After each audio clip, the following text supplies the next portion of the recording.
Welcome to the Bare Metal Cyber CISSP Prepcast.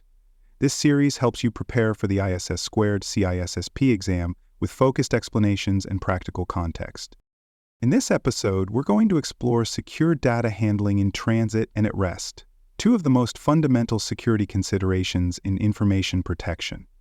Whether data is stored on a hard drive or flowing through a network, it is vulnerable to interception, tampering, theft, and unauthorized access. As a future certified information systems security professional, your job is to understand how to protect data in both states using appropriate technical and administrative control. Protecting data wherever it lives or moves is essential for preserving confidentiality, maintaining data integrity, and fulfilling compliance obligations. When you understand the characteristics of these two data states and apply the right safeguards accordingly, you can significantly reduce risk across your organization. Let's begin with a foundational concept, understanding the two primary states of data: data in transit and data at rest. Data in transit, also known as data in motion, refers to data that is actively moving between systems, networks, or locations.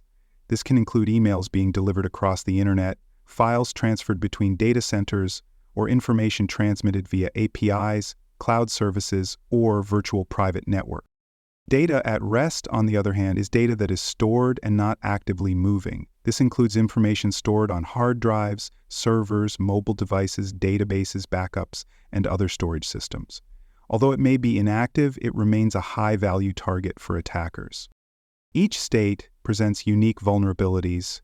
Data in transit is exposed to interception risks, such as man-in-the-middle attacks, while data at rest is susceptible to physical theft, unauthorized access, or exploitation through compromised credentials.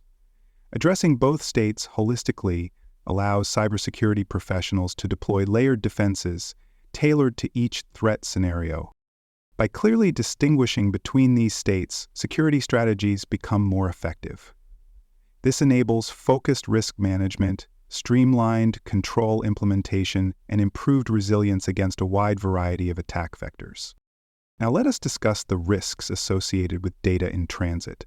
Because data in transit moves across networks, including public or untrusted environments, it faces numerous threats. These include unauthorized interception, packet sniffing, eavesdropping, data modification during transmission, and man-in-the-middle attacks. Sensitive data such as login credentials, personal identifiable information, financial records, or corporate secrets is particularly at risk during transmission. Whether moving internally across private networks or externally through cloud services and third-party vendors, data in transit must be secured against unauthorized observation and manipulation. Wireless communication increases this risk further. Unsecured Wi-Fi networks and outdated protocols offer attackers the opportunity to capture traffic without detection. Insecure APIs, improperly configured email systems, or unencrypted file transfers are all examples of weaknesses that compromise data in transit. To mitigate these risks, organizations must proactively implement controls designed to protect data during transmission. These include encrypting data before it moves, using secure communication protocols, and monitoring traffic for anomalies. Without such measures, even a well-secured internal system can be compromised by vulnerable transmissions. Let us now shift to the risks associated with data at rest.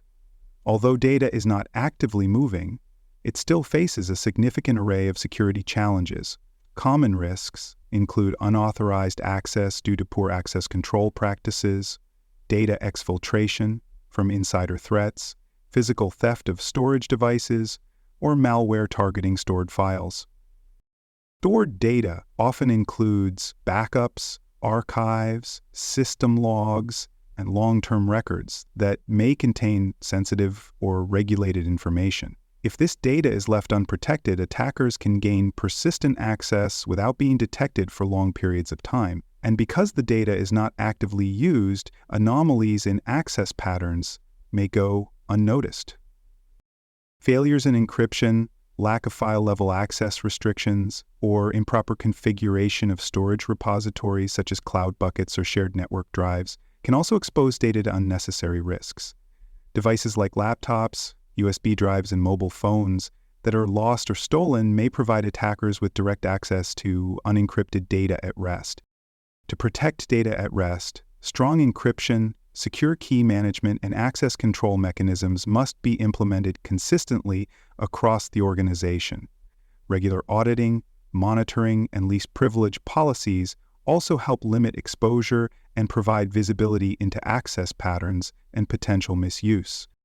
For more cyber-related content and books, please visit cybersoftware.me. You'll find bestseller books, training tools, and resources tailored specifically for cybersecurity professionals. You can also explore more content and additional podcast episodes at baremetalcyber.com. Let us now explore the security controls used to protect both data in transit and data at rest. Encryption is the cornerstone control in both cases. For data in transit, protocols like Transport Layer Security, or TLS, and technologies like Virtual Private Networks, or VPNs, are used to encrypt data moving across networks. These protect against eavesdropping and unauthorized access by securing communications between endpoints. For data at rest, Advanced Encryption Standard, or AES, is widely used to protect stored information. Whether data resides in a database, on a physical server, in a cloud storage container, or on a mobile device, it must be encrypted to ensure that even if accessed improperly, it remains unreadable. Access controls are equally important. Role-based access control, multi-factor authentication, and proper account provisioning all help ensure that only authorized users can access stored data. For example, a financial analyst may need access to financial records, but not to personnel files. By segmenting access based on job responsibilities, organizations reduce the attack surface and the risk of insider threats. Data integrity mechanisms are critical for both states. Integrity checks, digital signatures, and hash validations help ensure that data has not been tampered with or altered during storage or transit. This is especially important in environments where legal or financial documents are transmitted and stored. Monitoring and alerting systems help detect anomalies. Intrusion detection systems, log monitoring, and endpoint detection and response tools can help identify suspicious activities that may suggest unauthorized access, malware, or data tampering. Finally, secure key management ensures the confidentiality of encrypted data. If encryption keys are stored insecurely or managed improperly, the strength of encryption is undermined. Key vaults, hardware security modules, and centralized key lifecycle management are necessary for ensuring that encryption is not only deployed, but is also properly secured. Now let us focus on how organizations can continuously improve data handling practices across both states. Continuous improvement begins with regular audits and assessments. These reviews test the effectiveness of current controls, evaluate adherence to policies, and identify gaps in protection. They can include vulnerability assessments, penetration testing, and security control effectiveness reviews. When incidents do occur, root cause analysis and lessons learned must be documented and shared across teams. These events should inform updates to security policies, network configurations, and endpoint protection strategies. Cross-functional collaboration ensures that security controls are implemented comprehensively. IT teams maintain infrastructure, cybersecurity teams apply controls and monitor events, compliance teams ensure adherence to legal obligations, business units define risk tolerances. Only by working together can organizations create policies and technical solutions that truly protect data in motion and at rest.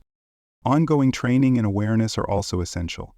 Employees must understand that sending unencrypted files over email or saving sensitive information in shared folders without protection are real security risks.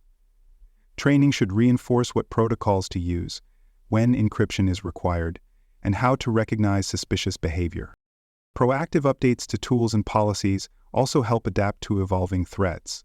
This might include transitioning to newer encryption standards, integrating more robust key management platforms, or reevaluating access control lists based on changing business needs.